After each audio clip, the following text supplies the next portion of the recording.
All right, this time we're gonna go ahead and compare two more truly wireless headphones. So, what do these two have in common? Well, in the truly wireless world, these two are actually seen as having the best sound quality available for a truly wireless headphone as of today, which would be mid 2020. Now, I know what you're thinking. Why are you doing this video if nobody's going anywhere? You're kind of stuck at home. Well, listen. At some point, we're going to be allowed to leave again. And not just allowed to leave, but correct to do so. So at this point, this video is going to be relevant, okay? Might not be relevant right now, but it will be relevant someday, I promise. Let's start off with the contents here. So here's the thing about these. First and foremost, I got these because every content creator, well, some audio content creators said, oh, these are fantastic actually, despite the fact that they're Apple and they've got the moniker Airpods and they're Pro, they actually sound pretty decent. So I went ahead and reviewed them, and I gotta say, they're not crazy. They actually definitely have some strong points to them. And generally speaking, I do agree with those people. Yeah, they're not perfect, obviously, but they are pretty good. They're not bad. But then we came across these. These right here are the Sony WF-1000XM3. And the thing with these is, now you had many audiophiles on, Reddit forums, online, what have you, stating, forget AirPods Pro, these right here. Now this is audio quality. And I said, I've tried Sony wireless headphones before, and I know even though they're the highest end, or the higher end stuff that you can get, they're not exactly premium sounding either. You know what I'm saying? But screw it, I said, let's bite the bullet and let's see what happens. I could be wrong. I was surprised. I said, wow, these sound great as well. So if I say these sound great, and I say these sound great, which of these sounds better? I think that's going to be the biggest question to answer from this comparison right here. And the results, I don't think the results will shock you, but they'll definitely help you out at least. So I really hope this helps you out at the very least to select the option that is best for you, for your particular needs, and addresses certain priorities. By the way, I'm also going to do a Q&A at the end of the video. Not questions that people ask, but what I kind of imagine would be a frequently asked question regarding the comparison between these two. So I'm going to go ahead and answer that as well. Anyway, let's begin. So the contents here, the winner, the XM3s win it. They take it absolutely, by far, honestly. So although both possess very similar items, the XM3 come with a total of 7 pairs of ear tips, which would be 4 silicone and 3 foam to adjust to your particular needs. The AirPods, on the flip side, only come with 3 pairs of silicone tips, which I found to be quite, not that this is a bad variety. They're, it's pretty standard. But the Sony really went, above and beyond to make sure that you got your best fit, at least in theory. We'll get more into that later. Despite the fact that both come with their own charging cables, the XM3 come with a USB-C cable, which, in my opinion, and what I consider mostly fact, is superior to the AirPods Lightning cable, not only because of its technical superiority, its capabilities, but due to the fact that it is far more universal across devices in general. So look, of course, this does not apply if you are an Apple fanboy and you are deeply entrenched in their, the Apple ecosystem. In that case, that ruling wouldn't really apply to you. And in Apple's defense, the provided cable has some decent length to it, while the XM3's cable is actually pretty short. Now, aside from those two key differences, all other items included with the earbuds are actually quite similar. There's really nothing else that stands out between the two. As far as build quality is concerned, the XM3s offer the better build quality here. Look, let me take both out, which I should have done from the beginning, but the XM3 offer the better build quality, by the way, which can be seen in its grippier matte plastic finish. Now, as you can see here, I'm trying to shine it against the light. You can see there that these are matte black, except for that, the touch sensitive area right there, which is glossy. Whereas these are entirely glossy. There is no matte portion to the AirPods Pro. Although the AirPods still offer a decent glossy plastic. It's not terrible, honestly. I mean, Yeah, maybe, but it doesn't feel absolute trash either. Honestly, between glossy and matte, I gotta give it to matte just because these they just feel so much grippier. They're easier to maneuver and handle when you're taking them in and out of their case and what have you. So personally, I give it to the Sonys. Definitely better. Now, I will always... No! Okay, I will always see USB-C as a benefit over Lightning. In the defense of the Airpods Pro, however, they do offer water resistance, which is something that the XM3s do not offer. So there is that to consider. Now, in terms of the case's size, yeah, listen, the AirPods I definitely need to clean my nails. The AirPods definitely have the advantage as far as the size. If you can see them side by side right here, I mean, it's incomparable. It's really incomparable. It's a night and day difference. These are way more pocketable, especially if you're a guy who's planning on putting this next to his wallet and keys, and you got to make sure they're protected. So there is that to consider. They do offer a more pocket-friendly design as opposed to the XM3s. Now, as far as comfort is concerned, why is this so blurry? Jesus. As far as comfort is concerned, I would definitely give those to the AirPods Pro. Not that these are oh wow, they're pillows on your ears and what have you. They're good. They're not 5-star excellent or anything, but they are very good. I'd rate it a 4 out of 5 as far as that's concerned. But this one is a landslide victory for me here, and for most people as well. There is a reason to it. Because of the AirPods' unique ear tip design, which you can see right here, which features a particular type of tip that does not utilize a funnel-shaped plastic tube that is shoved up to your ear canal, they feel a little less, how do I put this in a YouTube-friendly manner? They feel less intrusive. Yeah, that's the right word. Intrusive into your ears than the XM3 do. Now, as you saw right there is no stem other than the inner part of the actual earbud itself, but that is standard with the silicone tips or with any aftermarket tips. That's just how they fit. These, on the flip side, if you twist this off, come on.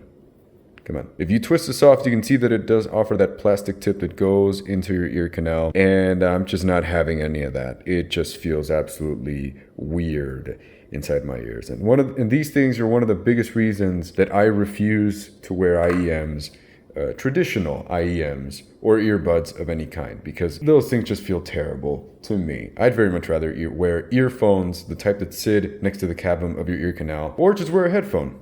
Problem solved. Despite the fact that the XM3 penetrate your ear holes far more than the AirPods do, that doesn't necessarily equate to a more secure fit. In fact, I cannot wear the XM3s for more than a few seconds before I require an adjustment to prevent these from falling out of my ears. And that is using the best ear tips I can possibly find, that I could possibly use from the stock ear tips that come with the Sonys. So yeah, let me put it to you this way. Best case scenario, you only have to adjust these once every few seconds. Unless you're a very particular type of person that happens to have large ear canals and allow these to push very deep into your ears to the point where this outer portion is pretty much sitting right next to your ear like that. But that ain't me. No, for me, this sits right there and everything else is right outside the ear. So this is just not gonna happen for me. It's not. On the flip side, AirPods Pro do not necessarily fit me perfectly either, but it's definitely a more secure fit than the XM3s. So let me give you an example here. When I tried taking the XM3s on a short jog, and that means no sweating or anything at all, because if you start sweating on a short jog, it's probably way too hot where you live. You need to get better AC in your house, assuming your house is AC. I'm sorry, international viewers. And whatever. So when I tried taking the XM3 on a short jog, I barely jogged for, I'm not even joking, half a block before I had to turn around and go back home because of how bad they felt and how often I had to readjust. It was simply that bad. So with the AirPods Pro on the flip side, I can go on my full 2-mile jog/run. I call it a run, but I'm slow, so jog. bitch. Although some minor adjustments or one or two major adjustments do have to be made. Now, ultimately, I do have to tip my hat to Apple for designing a revolutionary ear tip design that really may shape the future of in-ear headphones designs for years to come. Like, they feel different. You can feel the material going into your ears, but you don't feel the plastic stem holding it in place, like, just like, grabbing a hold of your ears like it was Spider-Man or something. It really is a different experience with these. They don't feel like traditional IEMs or earbuds. It's very interesting. Look, it's bound to happen, considering the fact that the competitors and off-brand manufacturers often mimic the actions of major brands with unique designs. Apple, major brand. This, unique design. It's going to happen at some point. And I honestly hope it does happen, because you get the same type of experience here, except it's way more comfortable and less penetrating, if I'm going to put it kindly. Now, as far as the tech is concerned, the winner here entirely depends. So, in this particular scenario, the winner for the tech category entirely depends on your needs and what device you are using. So, just a quick note, I will be testing out both ASC. What the hell is ASC? I will be testing out both ambient sound control and noise cancellation without any music first, as I want to focus on the tech itself, how well it isolates without the help of music drowning out the rest of the background noise, and then I'll add music to the mix. So, with ambient sound control, although both are alright at allowing sound in, the Airpods Pro really do take the cake overall. They're just better. They're just better. The ambient sound that they let in is louder and slightly more audible than the XM3s. So it's easier to discern between background noises and understand what's going on around you, as opposed to with these. It is important to note, however, that they both apply for a particular filter to the sound being let in. So let me be specific here. The XM3 apply kind of like a sound, much more mild, of course, but while the AirPods Pro apply a more kind of sound. One particular advantage the XM3 do offer is that they let you choose how much sound you want to let in, and that can range from noise cancellation mode, which is obviously 0, to ambient sound 20. And they also let you focus on voices only, which the AirPods Pro do not offer, so there is that to them. Now we flip the coin, noise cancellation. As far as noise cancellation is concerned, the AirPods Pro really take the cake, particularly because the fit of the XM3 really affect the noise cancellation and can also sound more like a plug as opposed to a blanket of silence. The AirPods Pro, on the flip side, also happen to reduce the sound of my keyboard more effectively as I typed out the review. In the AirPods' favor, they also feature water resistance, which allows the user to keep on listening and keep using these even in light rain or harsh heat, due to sweat, of course. Now, as far as the range on these is concerned, the AirPods Pro, here's the thing. On iPad, because being an Apple product, I tested them on 2 types of platforms just to see if there was a difference, and good thing I did, because there is a difference. On iPad, I got up to 40 steps before the sound cut off. On Android, on the flip side, I got 15 steps. So really big difference there. But, I'll get to the observations part later, but I don't think it matters too much. Unless you're going to be using these to play at a basketball court and leave your phone on the bleachers, on the opposite side, I really don't think it's going to be such a huge deal. Although I personally haven't tried doing that because, I don't know. Just because. The XM3s, on the flip side, I went up to 12 steps with the digital sound enhancement engine XH on and the priority set to sound quality. That was 12 steps. Then, with signal strength mode and the digital sound enhancement engine off, I got 16 steps. So the XM3s also offer the Sony Connect app, which allows you to switch between various features, including the level of noise cancellation, sound quality versus signal strength, and in-app equalizer, which only applies to that particular headphone and no other device. And of course, the digital sound enhancement engine, which essentially upscales compressed audio files, so if you got MP3s in there, it's going to supposedly make them sound more like a FLAC file. And, I'll get to that in the sound portion. The XM3's touch sensors allow the user to perform various functions with them, and they can be customized through the Connect app, which include the ambient sound control toggle, playback control, Amazon Alexa, volume control, Google Assistant, or just nothing. The AirPods do allow for playback controls and the ASC toggle, but they cannot be customized. Also, although both offer a feature that automatically pauses the track when the user takes one or both earphones out of their ears, the AirPods Pro do not offer this feature on Androids. As far as latency is concerned, the AirPods Pro offer the least amount of latency. With the Pros, you could slightly see some latency if you're really focused on the speaker's lips and try to sync it using your brain. With the XM3s, however, this was really not the case. The latency was definitely more noticeable. Now, of course, I had priority on sound quality and the DSEE-HX enabled. Therefore, I tried it on sound quality mode and with the HX disabled. This actually closed the gap by a lot. It still wasn't quite as low as with the AirPods Pro, but it was so damn close, like so close. Last of all, I switched it over to the priority on signal strength mode.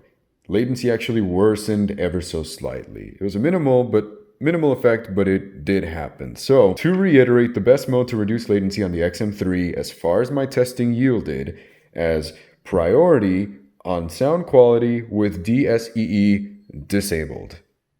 Least amount of latency there. Although their battery lives on a single charge are similar, and the Pros get about 4.5 hours, while the XM3 get about 6 hours, the overall charge their cases offer bring their totals to around 24 hours on each. So ultimately it's about equal, but on a single charge, the Sony should last you a little longer. Now for the portion you've all been waiting for, the sound quality. Now, a quick note, I performed all of this testing with the slight EQ of -1 decibels to 6.3 kilohertz applied to the XM3s because it is an exclusive setting that only applies to the XM3s and nothing else. So you could easily just leave this permanently enabled and it would not affect any other audio product. So it may as well be as if there were no EQ to begin with, in my opinion. So, as far as bass is concerned, the winner is undoubtedly the XM3s. Listen. Here's an example. Zealots of Stockholm. At the minute 26, the XM3 sound ever so slightly more full and natural, although the AirPods Pro were very close behind. Although a little bit on the punchy side, but in a good way, not in a bloated, muddy way. Both offered great control in this area, in my opinion. Now at 307, the XM3 provide deeper bass extension, and they are present for more of that bass valley. Another example, Dream On, the postmodern jukebox cover by Aerosmith. Yee, my favorite, which is apparently what some of you might think. Although neither stepped in front of either of the instruments and both had excellent timbre, the AirPods Pro offered a string bass response that sounded more natural as opposed to the XM3's slightly meatier but still excellent response. Another example, Witch Image by Ghost. The kick drums sound closer to neutral on the AirPods Pro while offering a slightly more powerful slam on the XM3s. The XM3s are generally slightly warmer in its response while still maintaining its somewhat neutral response. Now, I'm gonna congratulate both of these here. Listen, while the Pros go for a more neutral response and the XM3s offer more than slightly warmer response, they both offer excellent control and never bleed into the mids of the track. They're both great. Honestly, it's just a matter of sound preference here as far as bass is concerned. Now for the mids, the winner for this section is definitely the XM3s. Let me jump into it. The Dream On postmodern jukebox cover. The female vocals are a tad more forward and detailed on the XM3s than the AirPods Pro. The overall mids sound more spaced out and distinguishable on the XM3s. And then 231, that cello solo. I mean, no contest. The cello sounds much more natural and detailed on the XM3s. Like, it really pulls you in for that cello solo. It's nice. It's very nice. Another example, Titanium, the postmodern jukebox cover. XM3s definitely outclass the Pros here, offering a fuller and more intimate male vocals. The separation of the male vocals was also slightly more noticeable on the XM3s. It's was pretty great, honestly. The mids here are actually very impressive, although it's not bad on the AirPods Pro either. It's very, very great as well. Now, as far as the treble is concerned, the winners here, you guessed it, the XM3s. Does it sound like I'm saying eggs M3? Anyway, there is a trade-off here. Although both offer a more forward treble response, as is kind of typical of Bluetooth headphones to do, the response on the XM3 is actually slightly more sparkly and crystalline than that of the Pros. Whether you view that as a good thing or not is entirely up to you. In my opinion, this can generally be seen as a bad thing because it strays away from neutrality. However, there are some benefits to doing so. The XM3's response, although more forward, offers the better clarity in the highs and better extension of the two. Now, despite the fact that I do consider its treble to be more incorrect, I still consider the XM3 to be the better performer because its treble can be corrected using the application of the Sony Connect app. And as I've mentioned before, in my XM3 individual review, you can apply an EQ of -2 decibels at 6.3 kilohertz and -1 decibel at 15.6 kilohertz without affecting any other headphone or speaker and without really affecting the sound quality of these at all. Now, it's just in comparison, the Pros sound a little more lifeless and congested by comparison, but they are still excellent sounding, especially, well, not necessarily for its price, but generally speaking, they still are adequate. And, provided that you get these on, say, a sale or something, maybe, I don't know, $20 to $5 off, they're way more justified than their stock price, their retail value of $250. As far as soundstage and imaging is concerned, the winners are the XM3s, but it was close. Very, very close. Here's the thing. The soundstage on the XM3 sound a tad bit more natural and less like a digitally modified tiny driver. Well, as far as imaging goes, both are actually quite excellent. However, the more natural sound signature gives the XM3's imaging a little more like a natural sounding space, so to speak. Now, before we jump into the conclusion, there are some notes and observations that I would like to make here. Since these are still Bluetooth headphones, you will experience some connection hiccups along the way. For example, during the writing of this comparison only, after not playing music for around a minute while still having the Pros connected to my Galaxy, when I did decide to play something, only the right side played. This lasted for about 4 seconds, and then both continued to play the track. Also, when turning my chair 180 degrees to continue writing a thought, because I had my phone, let's say on the south side, and I was facing north side to type on my computer, for example, the XM3 began cutting off just a bit. And the distance between my phone and the earphones was at arm's length, but just behind a chair. These occurrences happened only once each, and then I never had this happen again, or at the very least throughout the writing of the review and what have you. So, conclusion time. Which of these two is the winner? Which of these should you spend your hard-earned money on? That depends. For the majority of people, the XM3 are the better choice. I'm just going to lay it out there. These are the better choice for the majority of consumers out there. Hey, autofocus, awesome. They just are the better choice. They offer the better sound quality. They offer better contents, like a wider variety. They offer better universal compatibility with its entire feature lineup. However, its very few caveats are indeed massive, with many of them being deal breakers for many, including myself. Look, I said it before in the individual review, and I'm going to say it again. The terrible fitment will be quite noticeable for many individuals, especially those who struggle with fitment issues on other IEMs and earbuds. So if you are one of those people, oh God, it hurts. Their noise cancellation, although still quite excellent, are not quite as great as the Pros. A very important factor for travelers who desperately seek that golden silence that they just desperately want to hear after being in crowds and all that the entire time. Really? Who decides to just call me when I'm... Really? Come on. God, the nerve of these people. Jesus. Back to the regularly scheduled program anyway. Their noise cancellation, although they're still quite excellent, are not quite as great as the Pros, which is a very important factor here for travelers who desperately seek that golden silence. Overall, I found the AirPods Pro to be my personal choice out of the two of these, mostly due to the fitment issues I struggle with on the XM3s. Although I am usually the one to tell people to get over their gripes and stick with a better sounding alternative, look, the fact of the matter is that truly wireless earphones exist primarily to improve the user's daily life by offering simplicity and convenience.